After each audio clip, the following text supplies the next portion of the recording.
Hi everyone, welcome back to WHU TV. It's nice to see you. I hope you're keeping well and having a good start to your week. Guys, we are finally here. This is the preview of West Ham's Europa League quarter-final.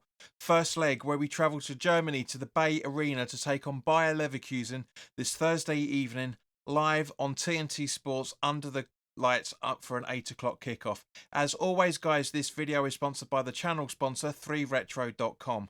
Please click the link in the description below that will take you directly through to the West Ham section of their website, where you can purchase some really nice retro gear, guys, as you can see from the icon that's up here, along with track jackets, polo shirts, sweatshirts and t-shirts made by Admiral and Umbro, so go check those out as well.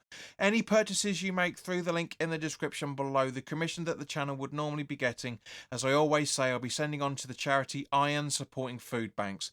They're based in the Newham area, and they're helping those in the Newham area and the Essex County and further afield for that matter, as they are currently supporting over 60 separate food banks as of the time of this recording.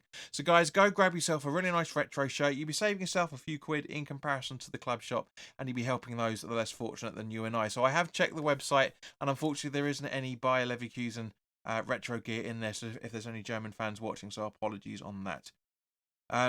Okay, so as always, guys, there's going to be timestamps in the description below, so please do stay with us for as long as you can, but if you can't, that's perfectly fine, and please do feel free to jump around to any section that you wish to listen to, and please do like, share, and of course subscribe, and put your comments in the comment section at any point, so let me know what you're thinking on this as well. Now, I know a lot of people are worried about this, and quite rightly so, which we'll talk about in a second.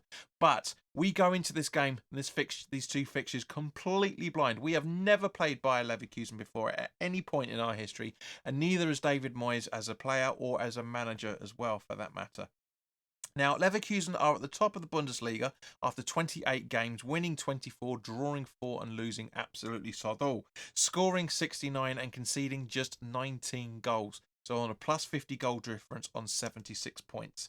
Now, that's obviously the reason why people are worried about it. Obviously, because obviously people are seeing it. I don't think there's that many people out there that have genuinely watched more than a handful of Bayer Leverkusen games so far this season. I don't think there are. I've seen none, so I'm not gonna say. And obviously they've got a very, very good manager in Alonso.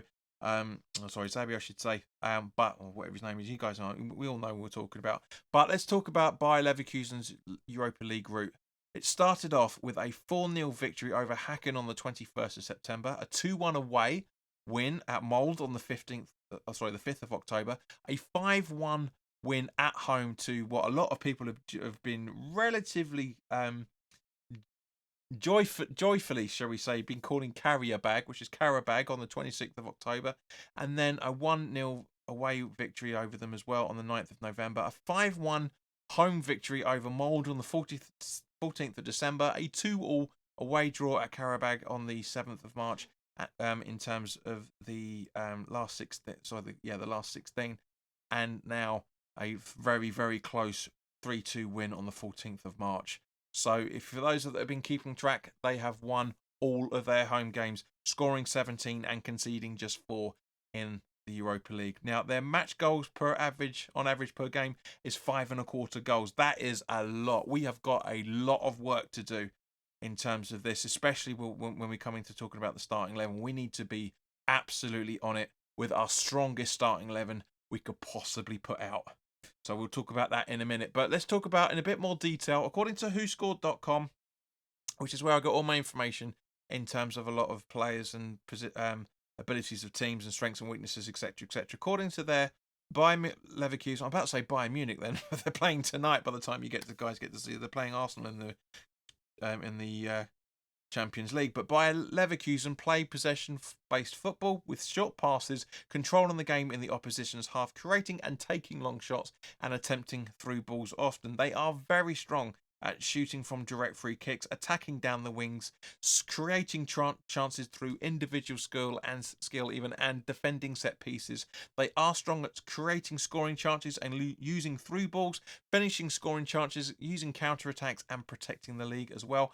But they do have some Achilles heels here, guys. You could say an Achilles heel for one of these two, which is a weakness avoiding the offside trap, and they are very weak at aerial duels. Now, in terms of players that we need to be looking out for, I'll come on to the glamour players in a minute, but the ones we genuinely need to looking out for is their highest goal scorer at home so far in the Conference League is Schick, with 3 goals. Their highest assister at home is Wirtz with 4 assists and 2 goals. Their highest aerial duel winners at home so far in the Europa League is that they have Tapsoba, I should say, with a 1.8 average per game. Kosanuyu on with 1.5 average per game, and Adley, I should say, with an average aerial duels of 1.31 per game. Now, of course, the glamour players: Xhaka, Højlund, Frimpong, Boniface, Cruz. I don't know many German team players, but God, we know these guys. They have a very, very good side, which is one of the reasons why they are completely undefeated in every single game they've played so far this season. But we are West Ham. Can we be the underdog and beat them? As one of the old cliche about being a football fan is, the smallest team can beat the biggest team. That's what we love about football in general. One of the things that VAR and everybody else is trying to take away from us in terms of our enjoyment, but it can happen. It really, really can. Now, Bayer Leverkusen have only 1 injury from what I've been able to see. Right back Arthur is a doubt due to a lack of fitness. That's it. They have a fully fit squad, pretty much. So, I mean, obviously things may have changed by the time that we talk about this. But let's turn to West Ham now. Now we know the Wolves game was a very, very tense affair. Completely different tension in terms of the Newcastle away game a fortnight beforehand. Souček could have scored early on in the doors before we conceded that penalty. Emerson is defending the ball, yes, but he doesn't get the touch, so it's understandable from that point of view. Emerson goal shouldn't really have been ruled out because it's the slightest of touches of what it looks like people reporting his toe. I mean, we couldn't. I genuinely thought when we were doing the watch along that it was he actually pushed somebody down. The way that the player went down looked like exactly, but it could have been more. We really could have a great goal from Ward-Prowse by from that actual corner. It's funny to listen to his conversations after the game, saying that he's given the Wind an assist on that one. Done something Lionel Messi has never been able to do before, apparently. But that's quite entertaining from that point of view as well. But yeah, it should have been more. It really should have been more. And I still maintain that the last ditch goal to make it a 2-2 was correctly ruled out, and it should have been 3-1. It should have been 4-1. I mean, it should have been. It really should have been. But it's the way these things go. Now, in terms of injuries, as we know, Bowen went down during the game, and it looks like he's awaiting a scan on his hip. By the time this goes out, by the time you guys get to see this, I'm sure there's more information would have been available. But as at the time of this recording, information is sketchy at best. David Moyes said that it looks like it's possibly a bruise to his hip from a knee. So they're hopeful that he's not going to be out for long. But Moyes said, I'm not directly quoting here, but Moyes basically said, I've had one of these in my time and they don't heal quickly. So there's a very, very good chance that we're going to be without Bowen, and of course we're without Alvarez as well because he's suspended for the booking. There's maximum bookings for 1 game for this. And we really need him. We really, really do. We are such a better side with him in the squad. Of course, he's going to be available for the second leg. That's perfect. But guys, this is the starting 11. Now, I hinted at the start of the video. We need the most strongest, competent, hard nail defense that we can possibly get.